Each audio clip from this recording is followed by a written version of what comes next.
با نام و یاد هنرآفرین. سلام و درود به تک تکتون به چنل یوتیوب رسا بافی عروسک خوش اومدین. امروز پارت سوم خرگوش کوچولو را در خدمتون هستم با بافت گوش و دم خرگوشمون. گوشمون از دو تا قسمت تشکیل شده، یکی قسمت بیرونیه و یکی لایه داخلی گوشه که بعد از اتمام کار به این شکل در میاد. خب برای بافت لایه داخلی ابتدا میام 6 تا زنجیره میزنم. 1 2 3 4 5 و 6 تا زنجیره میزنم. از زنجیره دوم شروع میکنم. داخل زنجیره دوم 2 تا پایه میبافم. 1 2 3 تا پایه تک میبافم. داخل پایه آخر زنجیره آخر 2 تا پایه میبافم. 1 زنجیره میزنم و کارمو به این شکل برمیگردونم، یعنی پشت کار به سمت شما میشه. حالا من 7 تا پایه روی کارم دارم.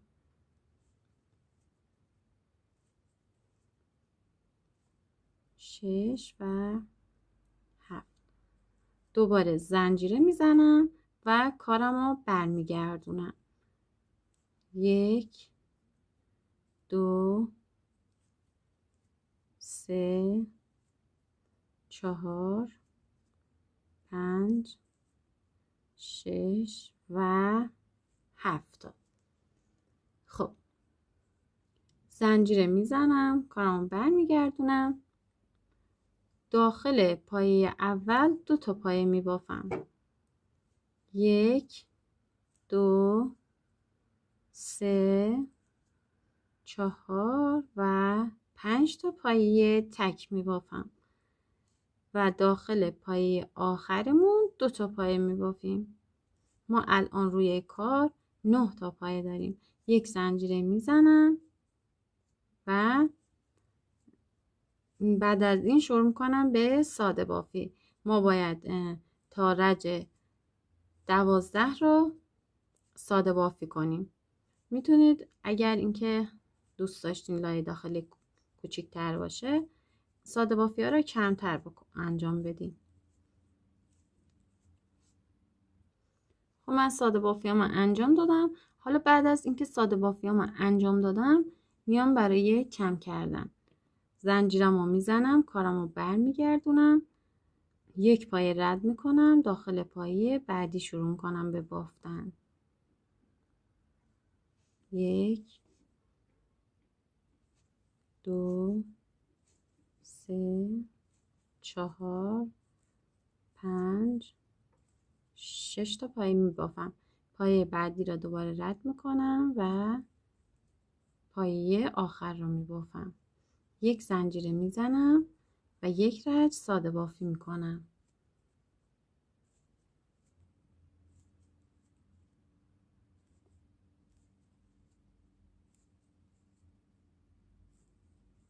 دوباره زنجیره و ساده بافی.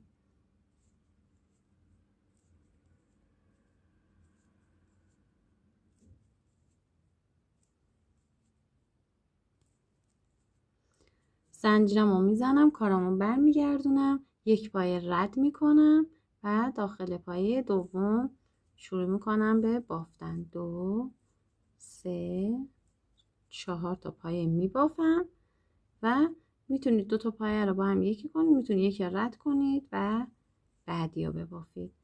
زنجیره میزنم، کارمو برمیگردونم، 1 پایه رد میکنم، پایه اول رو رد میکنم، پایه بعدی رو میبافم. 1 2 3 4 تا پایه تو این رج میبافم. زنجیرم رو میزنم، کارو برمیگردونم، 1 پایه رد میکنم، 1 2 3 زنجیره، کارو برمیگردونم، 1 پایه رد میکنم، 1 2 زنجیره، کارو برمیگردونم، 1 پایه رد و یک پایه میبافم و تمام. به این سادگیه. یک زنجیرم میزنم برای اتمام کار و نخمو قیچی میکنم. خب این برای لایه داخلی بافت. میریم سراغ قسمت اصلی گوشمون. برای گوش اصلیمون اول یه حلقه درست میکنیم. یک حلقه درست میکنم. میتونید یک بار بپیچید دور دستتون، میتونید 2 بار بپیچید. برای اینکه حلقتون محکم‌تر باشه این 2 بار حلقه را بپیچید. 1 2 3 4 5 و 6 حلقه را میکشم و میبندمش. خب حالا داخل پایه اول یک پایه میبافم، پایه دوم افزایش انجام میدم. ببینید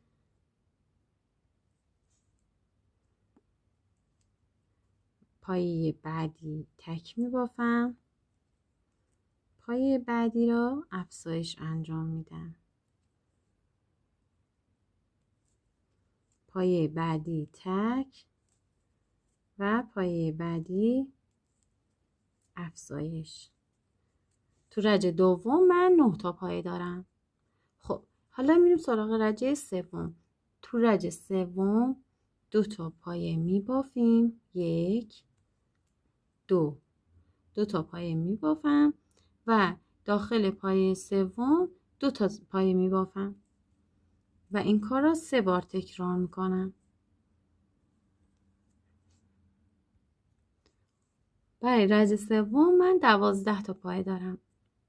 میریم سراغ رجه بعدی. 1 2 3 تا پایه میبافم و پایه بعدی را افزایش انجام میدم و این کار را 3 بار تکرار میکنم. 1 2 3 و پایه بعدی افزایش.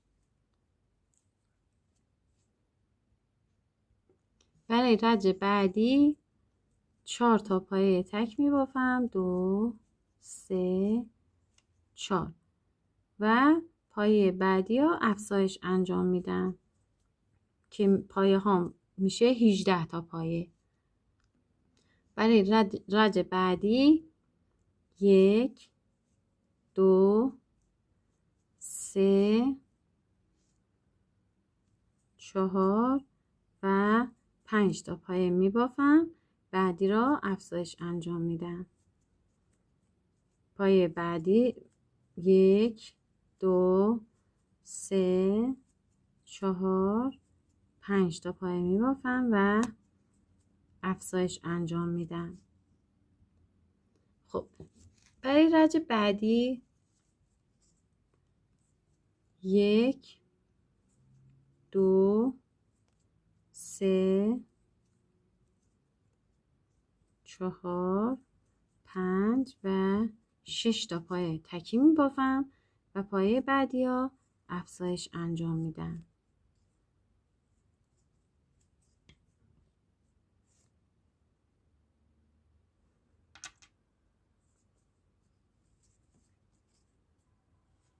یک 2 3 4 5 6 تا پایه میبافم، بعدی ها افزایش انجام میدم. تو این رج من 24 تا پایه دارم. خب سراغ رج بعدی میریم. 1 2 3 4 5 6 7 تا پایه میبافم، پایه بعدی رو افزایش انجام میدم.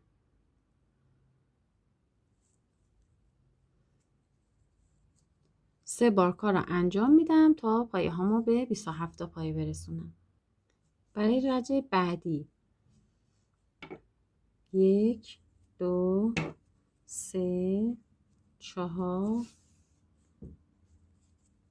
5 6 7 8 تا پایه میبافم و داخل پایه بعدی 2 تا پایه میبافم.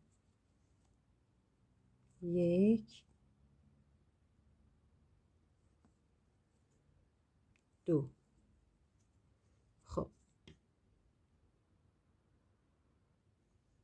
خب برای پایه بعدی، برای رج بعدی میایم 1 2 3 4 5 6 7 8 9 تا پایه میبافیم و پایه بعدی رو افزایش انجام میدیم. خب ما میخواستیم که پایه هامون رو به 33 تا پایه برسونیم. اگر دوست داشتین که گوشتون یکم بزرگتر باشه میتونید یک رج دیگه هم به افزایش دادن ادامه بدین. بعد از اینکه پایه ها رو به 33 تا پایه رسوندیم میایم 15 تا یا 15 یا 16 تا رج ساده بافی انجام میدیم. بعد از اینکه ساده بافیامون رو انجام دادیم 2 تا لبه کار رو روی هم میذاریم. ببینید این 2 تا لبه کار روی هم قرار میگیره و یک پایه از لبه جلو و یک پایه از لبه پشتی میگیریم و با هم میبافیم. این کار را تا انتها تکرار میکنیم. ببینید حلقه جلویی از لبه جلو و حلقه پشتی از لبه پشتی کار را با هم میگیریم. حلقه جلویی از لبه جلویی و حلقه پشتی از لبه پشتی با هم دیگه بافته میشن.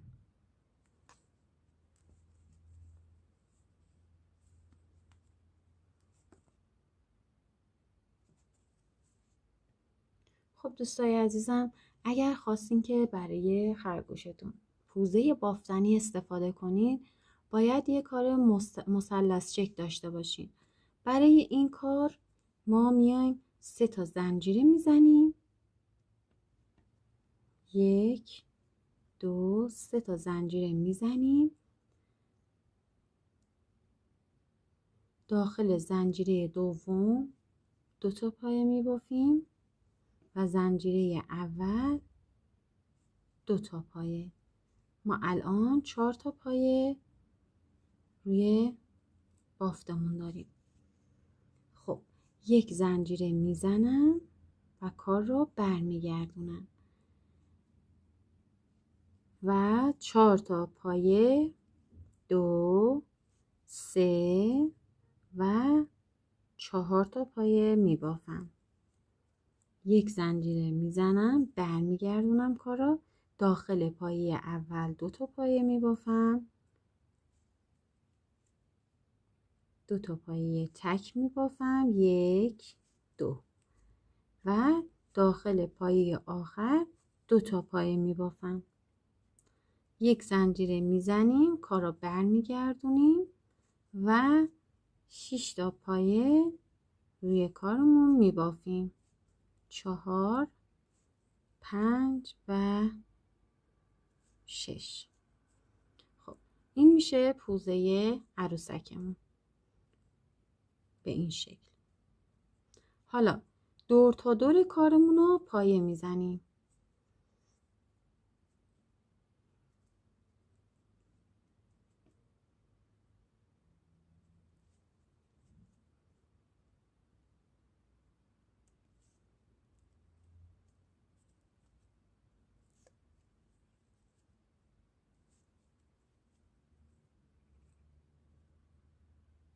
روی هر پایه یک پایه میبافیم که کارمون دور کارمون مرتب باشه.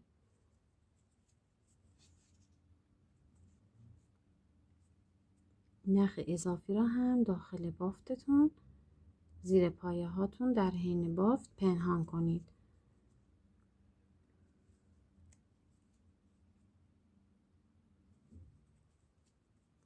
خب ببینید ما یه همچین چیزی داریم، یه حالت گودی داره، میبینید؟ خب روی کار رو هم پایه هاش رو ببافم.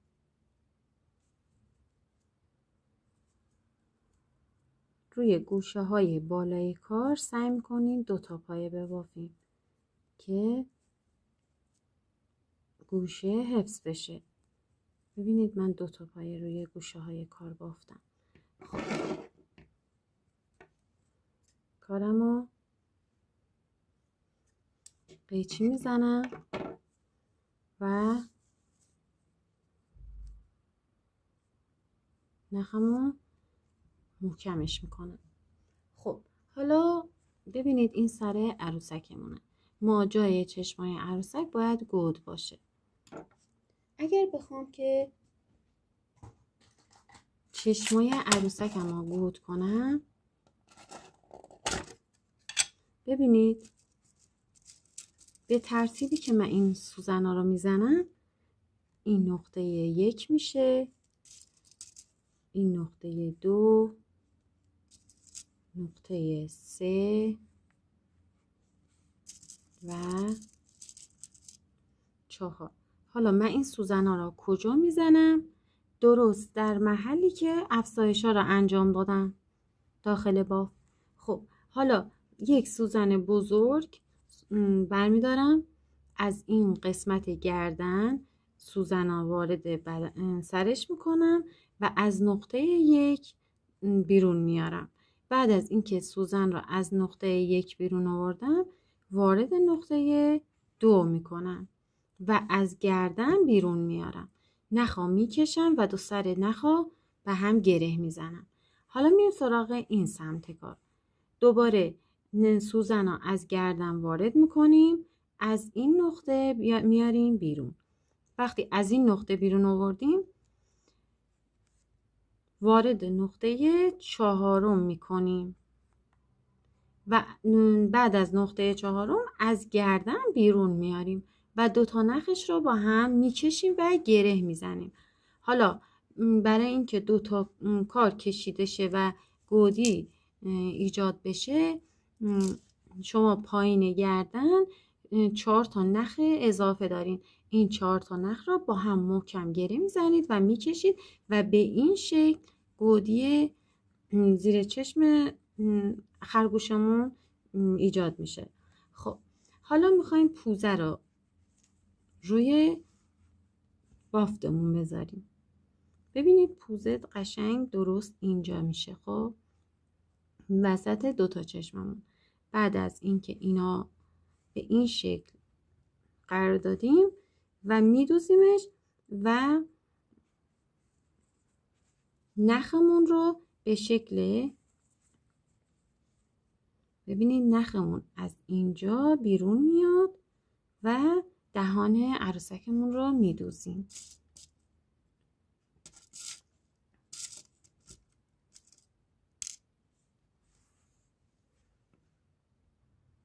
ببینید اینجا میشه پایین ترین قسمت پوزه. وقتی داریم میدوزیم، وقتی خواستیم سر رو به بدن متصل کنیم، این قسمت رو یکم پرتر میکنیم. خب اینو این قسمت من قرار میدم، وسط 2 تا چشممون قرارش میدیم و به این شکل میدوزم. ببینید یک خط میفته. دوباره تو همون نقطه‌ای که شروع کرده بودم دوخت رو سوزنمو میبرم، از 2 تا پایه جا میندازم و سوزنمو بیرون میارم. این سمت 2 تا پایه، این سمت هم 2 تا پایه. ببینید دقیقا میشه اینجا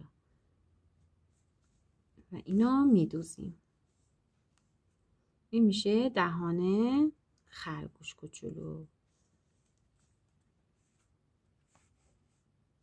خب بعد از اتمام کار اینا میدوزیم و اینا روی کار فیکس میکنن و چشماش رو بعد از اینکه چشما را نصب کردیم یه خط سفید زیر چشمش میتونید بدوزید. خب دوستان، برای بافت دم خرگوش کوچولو میتونید از یک پمپم کوچیک در این حد استفاده کنید. با توجه به سایز عروسکتون میتونید پمپم را درست کنید، یا اینکه از یه تیکه خز پولیشدار استفاده کنید، خزهایی که برای عروسک استفاده میشه استفاده کنید و شکل دم ساده ترش اینه که اگه خواستین ببافین حلقه و 6 پایه روی حلقه میزنم. حلقه رو میبندم، داخل هر پایه 2 تا پایه میبافم.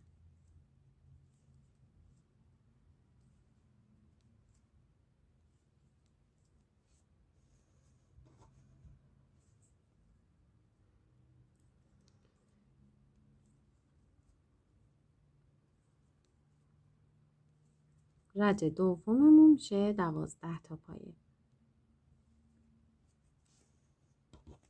در این رج سوم میایم یک پایه میبافیم، یک پایه افزایش انجام میدیم و این کارا 6 بار تکرار میکنیم.